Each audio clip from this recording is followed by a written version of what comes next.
नमस्कार, आप सभी का स्वागत है। हम लंका कांड के विषय में चर्चा कर रहे थे। हमने देखा था कि भगवान श्री रामचंद्र ने 4 भाग में अपनी सेना को विभाजित करके लंका को चारों ओर से घेर लिया। और जब रावण को ये पता चला कि लंका के चारों ओर वानर आकर खड़े हो चुके हैं, तब हंसकर अपने सभी सैनिकों को कहता है कि बिन प्रयास आहार विधि दीन्हा, कि हमें बिना कोई प्रयास किए घर बैठे ब्रह्मा ने भोजन दे दिया है। और क्या कहता है, सुबट सकल चारिहु दिशि जाओ, कि आप सभी लोग चारों दिशा में जाओ और धरी धरी भालू की सब खाओ, कि जिस तरीके से आपको वानर और भालू मिले उन सबको खा जाओ। यहाँ पर शिवजी माँ भवानी से क्या कहता है, उमा रावण ही अस अभिमान, कि रावण को ऐसा अभिमान है। किस तरीके का अभिमान है, जिसी टिटिमह खग सुत उताना, कि टिट्टी हरी पक्षी होता है, वो उल्टा होके सोता है। उसको ये भय लगता है कि अगर मैं सो जाऊंगा और आकाश गिर जाएगा तो मैं मेरे पैरों से उसे थाम लूंगा। यद्यपि ये संभव ही नहीं है कि वो उसको थाम सके, और ना ही आकाश कभी गिरने वाला है। तो रावण को ये लग रहा है कि उसकी सेना उन सभी भालू और वानर को खा जाएंगी, लेकिन यही उसका अभिमान है। इसके बाद शंकर जी उमा जी से कहते हैं, और आगे क्या होता है, चले निशाचर आयुष मागी, गही कर भिंडी पाल बरसांगी। राक्षस आज्ञा मांग कर चले और सब उत्तम प्रकार के ढेलवास सांगी, जो कि हाथ से चलाने वाला बड़ा त्रिशूल होता है, तोमर मुदगर परिघ प्रचंडा, गदा मुदग्गर लोह का दंड और भीषण त्रिशूल प्रचंडा, शूल कृपाण परशु गिरिखंडा, तलवार कुल्हाड़ी और पत्थर के धोखे हाथ में लेकर दौड़े। जिमी अरुणोपल निकर निहारी, धावहि सट खग मांस आहारी। जैसे लाल पत्थर की राशि को देखकर मूर्ख मांसाहारी पक्षी दौड़ते हैं और उसमें जाके टकरा जाते हैं, उनको लगता है कि वह मांस है, लेकिन वो वास्तव में पत्थर होता है। उनको अपनी चोंच टूटने का भी भय नहीं होता। उसी तरीके से चोंच भंग दुख तिन्हि न सूझा, तिमि धाये मनुजाद अभूजा। उसी तरीके से बुद्धिहीन राक्षस वानर और भालुओं को खाने की इच्छा से दौड़ने लगे। नाना आयुध सर चाप धर, जातु धान बलवीर। विविध प्रकार के हथियार धनुष बाण को धारण करके झुंड के झुंड बलवान सुर रणधीर राक्षस किले के कंगूर के ऊपर चढ़ गए। कोट कंगूरन ही चढ़ी गए, कोटि कोटि रणधीर। और कोट कंगूरनि सोह ही कैसे, किस तरीके से वो सभी महल के ऊपर शोभा पा रहे हैं, जैसे मेरू श्रृंगन ही जनु धन बैसे, कि जिस तरीके से मेरू के पर्वत के ऊपर अलग अलग जगह पर बादल रहते हैं, उसी तरीके से राक्षस भी उस रावण के किले के ऊपर अलग अलग जगह पे शोभा पा रहे थे। बाजा ही ढोल निशान जुझाऊ, सुनी धुनी होई बटन ही मन चाऊ, कि ढोल और नगाड़े युद्ध के बाजे बजते हैं, जिनके शब्द सुनकर वीरों के मन में तो उत्साह उत्पन्न होता है। और बाजही भेरी नफिरी अपारा, सुनी कादर उर जाही दरारा। और नगाड़े और सहनाई बाजे असंख्य बज रहे हैं, जिन्हें सुनकर कायरों की तो छाती ही फट जाती है। देखी न जाई कपिन के झट्टा, देखी न जाई कपिन के ठट्टा, अति विशाल तनु भालू सुभट्टा। बंदरों और भालू योद्धाओं के समूह देखे नहीं जाते, अर्थात कि इतनी विशाल सेना है और उनके शरीर भी अत्यंत विशाल है और अत्यंत विशाल शरीर वाले हैं। अति विशाल तनु भालू सुभट्टा, और उनके शरीर भी बड़े बड़े हैं। धावहि गनहिन अवधट घाटा, पर्वत फोरी करही गही बाटा। वो दौड़कर दुर्गम चढ़ाव उतार वाले पहाड़ी रास्ते नहीं गिनते, उन सभी पर्वतों को हाथ से ही पकड़कर चूर करके रास्ता बना देते हैं। धावहि गनहिन अवघट घाटा, कि रास्ते में जो पर्वत आते हैं रावण की सेना और राम जी की सेना के मध्य में, तो भालू और कपि उन पर्वतों को नहीं गिनते, अर्थात उसके ऊपर से नहीं जाते, उनको तोड़ तोड़ कर ही रास्ता बना देते हैं।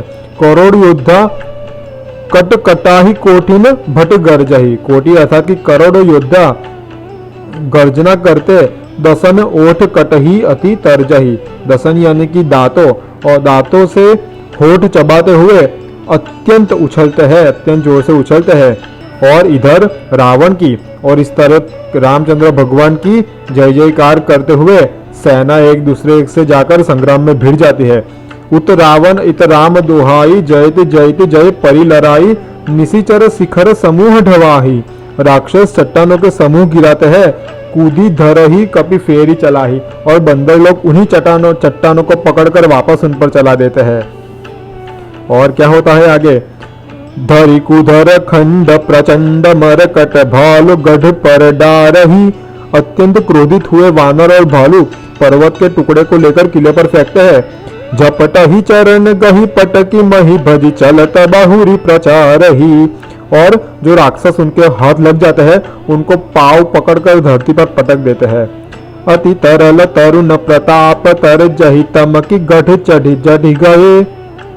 और फिर वे भागते चलते ललकारते हुए बड़े फुर्तीले नौजवान बंदर तेजी से क्रोध करके उछलते हुए किले के ऊपर चढ़ जाते हैं। कपि भालू चढ़ी मंदिर निजहत राम जस गावत भय। और उस किले पर चढ़ चढ़ के भगवान श्री रामचंद्र जी का यश का वर्णन करते हैं। एक एक गही निशिचर पुनि कपि चले पराई। फिर एक एक राक्षस को पकड़ पकड़ कर बंदर भाग चले।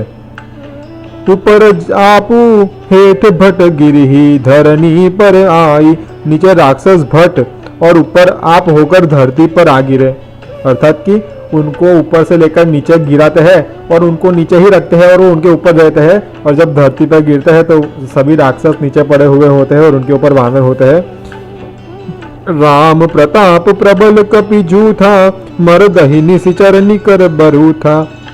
राम जी के प्रताप से अत्यंत बली वानर और राक्षसों की सेना का संहार करते हैं। और चढ़े दुर्ग पुनि जहत वानर। और फिर जय रघुवीर प्रताप दिवाकर। फिर सूर्य के समान प्रतापवान रघुनाथ जी की जय जयकार करते हुए बंदर इधर उधर से किले के ऊपर, अर्थात कि रावण के दुर्गम किले के ऊपर जाकर चढ़ जाते हैं। और चले निशाचर निकर पराई, प्रबल पवन जिमी घन समुदाय। राक्षस गण ऐसे भाग चले जैसे प्रचंड हवा हो। जब प्रचंड हवाएं बहती है तो आकाश के बादल इधर उधर बिखर जाते हैं। रावण के नगर में वानर और भालुओं का ऐसा आक्रमण हुआ कि उसकी सारी सेना अस्त व्यस्त हो गई, बहुत सारे राक्षस मारे गए। तो उसी उपद्रव को देखकर रोवही बालक रोने लगे और उसके नगर की स्त्रियां भी आतुर होकर विलाप करने लगी। और रावण के नगर के सारे लोग मिलकर उसको गाली देते हैं। सब मिली देहि रावण ही गारी। क्यों? क्योंकि उसके राज करते हुए हमारी मृत्यु आ गई है। राज करत यही मृत्यु हकारी। उसी तरीके से जब रावण ने ऐसा सुना कि मेरी सेना अस्त व्यस्त हो रही है तो क्या कहता है? निज दल विचल सुनाते ही काना, फेरी सुभट लंकेश रिसाना। कि उनकी सेनाओं को रोककर इतना क्रोध करके रावण बोला, क्या कहता है? जो रण विमुख फिरा में जाना, जिनको मैंने ये देख लिया कि वो युद्ध में वापस मुड़ गया है, उसके लिए समझो मैं ही काल हूं। सो मैं हतब कराल कृपाना, तो उसको मैं मेरी तलवार से, मेरे कृपाण से उसको मार दूंगा। सब कुछ खाया पिया भोग किया और जब युद्ध भूमि में लड़ने की बात आती है तो अपने प्राण प्रिय लगने लगे तुम लोगों को। सर्वस खाई भोग करी नाना, सब कुछ सभी प्रकार के भोग किए और संग्राम भूमि में जब आते हो तो अपने प्राण प्यारे हो जाते हैं तुम्हें। उग्र वचन सुनी सकल डराने, फिरे क्रोध करी वीर लजाने। जब रावण का ऐसा क्रोध देखा, उसकी बात सुनी तो सूरवीरों को लज्जा आ गई और क्रोध करके वापस लौट गए। सन्मुख मरण वीर के शोभा, क्या सोचते हैं? तो वीरों के लिए अपने सामने से आने वाली मृत्यु ही शोभा है। तब तिन्ह तजा प्राण कर लोभा, तब उन सभी राक्षसों ने अपने प्राणों का लोभ छोड़ दिया। और बहु आयुध धर सुभट सब, बिरही प्रचारी प्रचारी, व्याकुल किन्हे भालू कभी परिध त्रिशूल ही मारी। बहुत से हथियार लिए सब योद्धा राक्षस ललकार ललकार कर वानरों से भिड़ते हैं। परिघ लोह का दंड जो होता है और त्रिशूल से मार मारकर वानर और भालुओं को व्याकुल कर देते हैं। तो जब इतना बड़ा संग्राम हुआ तो कुछ वानर और कुछ भालू डरने लगे, भय आतुर कपि भागन लागे। शिवजी कहते हैं पार्वती माता से कि कुछ भय से आतुर हुए वानर और कपि, वानर और भालू जब भागने लागे, यद्यपि उमा जीत ही थे आगे, यद्यपि वो लोग आगे जीत ही जाते हैं। को कह अंगद हनुमाना, कोई कहता है कि कहाँ है अंगद, कहाँ है हमारे वीर हनुमान, और कह नल नील दुभिद बलवाना, और कहा नल नील द्विविध कहाँ है। निज दल विचल सुना हनुमाना, बलवान हनुमान जी पश्चिम के दरवाजे की ओर थे, पश्चिम की ओर मेघनाद से उनका युद्ध चल रहा था। निज दल विचल सुना हनुमान, पश्चिम द्वार रहा बलवाना। बलवान कौन है? बलवान मेघनाद है। मेघनाद तह करई लड़ाई, वो मेघनाद से लड़ाई कर रहे हैं। टूटन द्वार परम कठिनाई, लेकिन वो द्वार के आगे मेघनाद इस तरीके से खड़ा है कि वो दुर्ग पश्चिम का द्वार टूट ही नहीं रहा है। तब पवन तनय मन भा अति क्रोधा, उनको बड़ा क्रोध आया और क्या किया? गरजेऊ प्रबल काल सब जोधा, अत्यंत बली काल के समान उन्होंने गर्जना की और कूदी लंक गढ़ ऊपर आवा, वो कूदकर लंका के ऊपर आ गए और गही गिरी मेघनाद कह धावा। और बड़ा पर्वत मेघनाद के रथ पर चला दिया तो भंजेऊ रथ, उसका रथ तोड़ दिया। सारथी निपाता, उसके सारथी को मार दिया। ताही हृदय मह मारे सी लाता, और फिर उसके छाती पर लात मारी। तब दूसरे सुत विकल्प ही जाना, दूसरे सारथी ने मेघनाद को व्याकुल जानकर स्यंदन चाली तुरंत गृह आना, तो रथ चलाकर उसको वापस अपने गृह यानी कि लंका के अंदर ले आया दूसरा सारथी। जब अंगद ने यह सुना कि हनुमान जी अकेले ही किले के ऊपर चढ़ गए हैं, अंगद सुने कि पवन सुत गढ़ पर गयऊ अकेल, समर बाकुरा बाल सुत तरकी चढ़ऊ कपि खेल। तो वो खेल करते अर्थात कि बिना कोई परिश्रम करते ही हनुमान जी जहां पर थे वहां पर उस किले के ऊपर चले गए। और युद्ध विरुद्ध क्रुद्ध देव बंदर, दोनों बंदर युद्ध में भीषण क्रोध कर राम जी के प्रताप को हृदय में स्मरण करके राम प्रताप सुमिरी उर अंतर, रावण भवन चढ़ऊ दो धाई, रावण के महल के ऊपर चढ़े गए और करही कौशलाधीश दोहाई। और कौशल चंद्र भगवान श्री रामचंद्र जी की दुहाई दे रहे थे। देखिए यही बात है ना, त्रिजटा स्वप्न में देखती है और सभी राक्षसियों को बताती है। ये प्रसंग सुंदरकांड का है और वो क्या कहती है कि दो बंदर आएंगे और राम जी की दुहाई करेंगे। तो ये प्रसंग वो स्वप्न में देखती है और वो सीता जी दूसरी जो राक्षस से कहती है, उस वक्त हनुमान जी भी अशोक वाटिका के ऊपर उसे सुन रहे होते हैं। तो यहीं पर वो प्रसंग अभी हो रहा है। रावण भवन चढ़े दो धाई, करही कौशलाधीश दोहाई, और कलश सहित गही भवन ढहावा, घरों को कलशों के सहित अर्थात कि कलशों के सहित पकड़ कर गिरा देते हैं। और देखी निशाचर पति भय पावा, ये देखकर रावण अत्यंत भयभीत हो गया। नारी वृंद कर पीट ही छाती, जो राक्षस की स्त्रियां थी वो अपनी छाती पीटने लगी और क्या कहते हैं, अब दुई कपि आए उत्पाती, ये वही दोनों उत्पाती बंदर वापस आ गए यहाँ पर। कपि लीला करी तिनहि डरावा, बंदर अर्थात कि हनुमान जी और अंगद जी लीला करते अर्थात कुछ खेल करके अपनी शक्ल बना के कुछ घर को जोर जोर से फेंक कर चिल्ला कर उनको डराते हैं और क्या कहते हैं, रामचंद्र कर सुजस सुना, वही रामचंद्र भगवान का यश सुनाते हैं। पुनि कर गही कंचन के खंभा, और फिर सुवर्ण के खंभों को हाथ में लेकर कहन ही करिय उत्पात आरंभा, उन्होंने उत्पात करना आरंभ किया। फिर से गर्जी परे रिपु कटक मझारी, गर्जना करके शत्रु दल में कूद पड़े और भुजाओं के भारी बल से लागे मर्दई भुज बल भारी, और अपनी भुजाओं के भारी बल से राक्षसों का संहार करने लगे। काहू ही लात चपेटन केहू, किसी को लात से, और भंजहु न राम ही सो फल लेहु, और थप्पड़े मार मार कर कहते हैं कि राम को नहीं भजते तो ये लो उसका ये फल चखो, अर्थात कि लात मारते और कहते हैं कि राम का भजन नहीं करते तो ये फल चखो। किसी को झापट मार कर कहते हैं राम का भजन नहीं करते तो इसका ये फल चखो। और एक एक सो मर्द ही तोरी चलावही मुंड, रावण आगे परिहिते जनु फूट ही दधी कुंड। एक को पकड़कर दूसरे से रगड़ते हैं और उनके सिर तोड़कर फेंकते हैं। वे रावण के सामने गिरकर ऐसे फूटते हैं कि मानो दही के दो कुंड आपस में टकराकर फूट जाते हैं। महा महा मुखिया जे पावही, जो बड़े बड़े मुखियों को पाते हैं, ते पद गही प्रभु पास चलावही, उनके पांव पकड़कर प्रभु रामचंद्र जी के पास पधारते हैं। और कहही विभीषण तिनके नामा, विभीषण जी उनके नाम कहते हैं, देही राम तिनहु निज धामा, रामचंद्र जी उनको अपने धाम वैकुंठ को भेज देते हैं, अर्थात कि उनका वध कर देते हैं।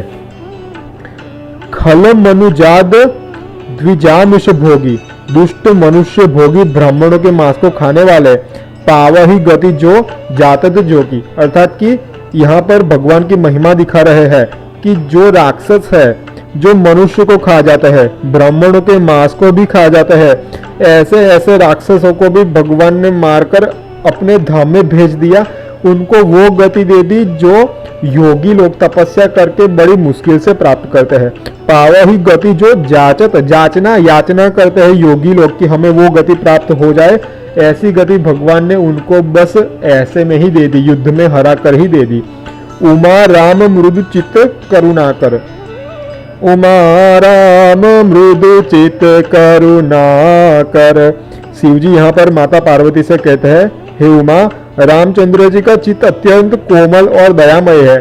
बैर भाव सुमिरत मोहिनी सिचर, वे यह समझते हैं कि ये राक्षस शत्रु भाव से मेरा स्मरण करता है। देखिए, भगवान का हर वक्त स्मरण होना जरूरी है, किस भाव से हो वो दूसरी बात होती है।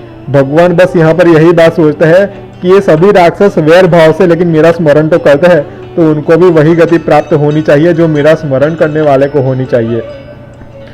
तो वैर भाव सुमिरत मोहि निशिचर, देही देही परम गति सोजिए जानी। शंकर जी कहते हैं, भवानी, यह मन में विचार करके उन राक्षसों को वो श्रेष्ठ गति देते हैं। अस कृपाल को कहु भवानी, हे भवानी, उनसे ज्यादा कृपालु इस संसार में और कौन होगा। अस प्रभु सुनी न भजहि भ्रम त्यागी, ऐसे प्रभु के प्रताप का स्मरण करके जो अपने भ्रम को त्याग करके उनका भजन नहीं करता। न रमति मंदते परम अभागी, वो मनुष्य मंद बुद्धि का है और परम दुर्भाग्यशाली है जो ऐसे कृपालु भगवान को जानकर भी उनका भजन नहीं करता। ये बात शंकर जी माता पार्वती से कहते हैं। और इस तरफ अंगद अरु हनुमंत प्रवेशा किन्हु दुर्ग अस कह अवधेशा, अवधेश रामचंद्र जी ने ऐसा कहा कि लंका गढ़ में अंगद और हनुमान ने प्रवेश किया है। लंका दो कपि सोह ही कैसे, लंका के मध्य में वो दोनों कैसे शोभित हो रहे हैं। मत ही सिंधु दुई मंदर जैसे, जिस तरीके से मंदराचल को समुद्र में मथा जाता है, उसी तरीके से ये दोनों बंदर भी इस वक्त लंका को मथ रहे हैं। भुज बल रिपु दल मली, देखी दिवस कर अंत, कूदे जुगल विगत श्रम, आए जहां भगवंत। यहाँ पर अपने भुजाओं के बल से शत्रु की सेना का मर्दन करके जब दिन का अंत उन्होंने होते हुए देखा, तो दोनों वीर बिना प्रयास ही उछलकर वहां पर आ गए जहां भगवान श्री रामचंद्र जी थे। और प्रभु पद कमल शीस तिन्ह नाये, देखी सुभट रघुपति मन भाए, राम कृपा करी जुगल निहारे, भये विगत श्रम परम सुखारे। उन्होंने स्वामी के चरण कमलों में मस्तक नवाया और योद्धाओं को देखकर भगवान श्री रामचंद्र जी अपने मन ही मन में बड़े प्रसन्न हुए। और दोनों की ओर से दोनों को भगवान अपने कृपा दृष्टि से जब देखते हैं तो भय विगत श्रम, जो उनको थकावट हुई थी वो सभी की सभी वो भूल गए और परम सुखारे और अत्यंत ही अत्यंत ही आनंदित हो गए। गए जानी अंगद हनुमाना, फिरी भालू मरकट भट नाना। अंगद और हनुमान जी को गया हुआ जानकर अनेक भालू बंदर योद्धा फिरे और जातु धान प्रदोष बल पाई, धाये करी 10 शीस दुहाई। और राक्षस सायंकाल का बल जानकर रावण की दुहाई देते हुए दौड़े। निशिचर अनि देखी कपि फिरे। राक्षस की सेनाओं को देखकर बंदर लौट पड़े और जहां जहां कटकई भट भिरे और यहाँ तहा कटकटाकर योद्धाओं से भिड़ गए। दो दल प्रबल प्रचारी प्रचारी, दोनों दल के बलवान योद्धा ललकार ललकार कर लड़त सुभट नहीं मानही हारी, और एक दूसरे से लड़ते हैं और हार नहीं मानते हैं दोनों दल के योद्धाओं। अब महावीर निशिचर सब कार्य, जब राक्षस बड़े वीर और काले हैं, नाना बरन बलिमुख आरे, नाना अलग अलग रंग के भारी बंदर है, सब जुगल दल सम बल जोधा, दोनों दलों के योद्धा बलवान और समान पराक्रम वाले हैं। कौतुक करत लरत करी क्रोधा, और एक दूसरे से क्रुद्ध होकर क्रोध करके कुतूहल करके एक दूसरे से लड़ते हैं। और मानो किस तरीके से, प्राबिट शरद पयोद घनेरे लरत मनहु मारुत के प्रेरे, मानो वर्षा ऋतु के काले काले और शरद ऋतु के लाल पीले बहुत से बादल हवा के झोंके से लड़ते हैं। और अनिप अकंपन अरु अतिकाया, विचलित सैन कीन्ही इन्ह माया, राक्षसों के सेनापति अकंपन और अतिकाय ने अपनी फौज को लड़खड़ाते देखकर उन्होंने छल किया। और भयउ निमिष मह अति अंधियारा, क्षण मात्र में अत्यंत अंधेरा हो गया और वृष्टि होई रुधिरो पल छारा, और रक्त पत्थर और राख की वर्षा होने लगी। उस वक्त देखी निबिड़तम दसहु दिशी, कपि दल भयउ खबार, कि 10 दिशाओं में घोर अंधकार को देखकर वानरों की सेना घबरा गई और एक न देख ही जहां तह करही पुकार, एक दूसरे को वो देखते हैं और जहां तहां पुकार करने लगे।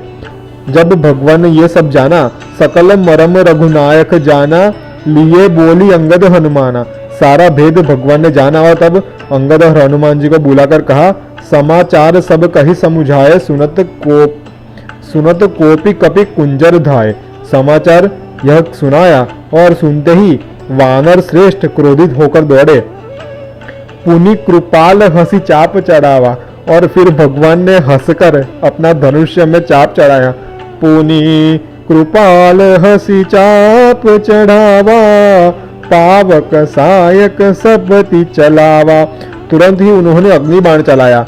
भयउ प्रकाश कतहु तम नाही, जब प्रकाश हो गया तो अंधेरा रह ही नहीं सकता। जिस तरीके से ज्ञान का जब उदय हो जाता है किसी भी मनुष्य के शरीर, किसी भी मनुष्य के जीवन में, तब कभी किसी प्रकार का संशय नहीं रहता। ज्ञान उदय जिमि संशय जाही, और भालू बलि मुख पाई प्रकाशा, भालू और बंदर प्रकाश को पाकर धाये हर्षि विगत श्रम त्रासा, जो उन्होंने उनको थकावट, उनको भय हो रहा था, वो सब चला गया। और हनुमान अंगद रण गाजे, हनुमान जी और अंगद जी रण में आकर इस तरीके से गर्जना करने लगे। हाक सुनत रजनी चर भाजे, उनके आवाज को सुनकर ही राक्षस भाग चले। भागत भट पटक ही धरी धरनी, भागते हुए राक्षस को पकड़कर धरती पर पटकते हैं। करही भालू कपि अद्भुत करनी, और इस तरीके से वानर और भालू अद्भुत कृत्य करते हैं। गही पद डारही सागर माही, मकर उरग मज धरि धरि खावही, और उन राक्षसों को पकड़ पकड़ कर समुद्र में फेंक देते हैं और समुद्र में जो होते हैं मगर सांप, वो उनको खा लेते हैं। कछु मारे कछु घायल, कछु गढ़ चढ़े पराई, गरजहि मरकट भालू भट, रिपु दल बल बिचलाई। कुछ मारे गए, कुछ घायल हो गए और कुछ भाग गए और कुछ किले पर चढ़ गए। इस तरीके के शत्रु की सेना का दल को विचलित करके योद्धा बंदर और भालू गर्जना करने लगे। और जब रात्रि जानी निशा जानी कपि चारियु आनी, रात्रि हुई जानकर चारों सेनाओं के बंदर वहां आ गए जहां भगवान श्री रामचंद्र जी थे। आए जहां कौशल धनी राम कृपा करी चितवा, जब ही भय विगत श्रम वानर तभी। जब भगवान श्री रामचंद्र जी ने उनको कृपा करके देखा, उनके देखने मात्र से ही भय विगत श्रम वानर तबही, और सभी वानर अपने श्रम अपने परिश्रम को भूल गए। और यहाँ पर रावण अपने मंत्रियों और सूरवीर जो मारे गए थे उनके नाम सबसे कह सुनाए, और आधी सेना तो वानरों ने संहार डाली। और जल्द ही कहो कौन सा निर्णय लिया जाए। और यहाँ पर अब रावण अपने मंत्रियों से बात करता है। उस वक्त माल्यवन दोबारा उसे समझाता है, और फिर जब इसके आगे का युद्ध का प्रसंग आएगा उसी प्रसंग में मेघनाद अपनी सांगी छोड़कर लक्ष्मण जी को मूर्छित कर देगा, और उन्हीं की मूर्छा को दूर करने के लिए हनुमान जी को हिमालय से संजीवनी लाने के लिए जाना पड़ेगा। तो वो सारे का सारा प्रसंग हम इसके आगे के भाग में देखेंगे। तब तक के लिए आप सभी को जय श्री राम, हर हर महादेव, शिवार्पणमस्तु।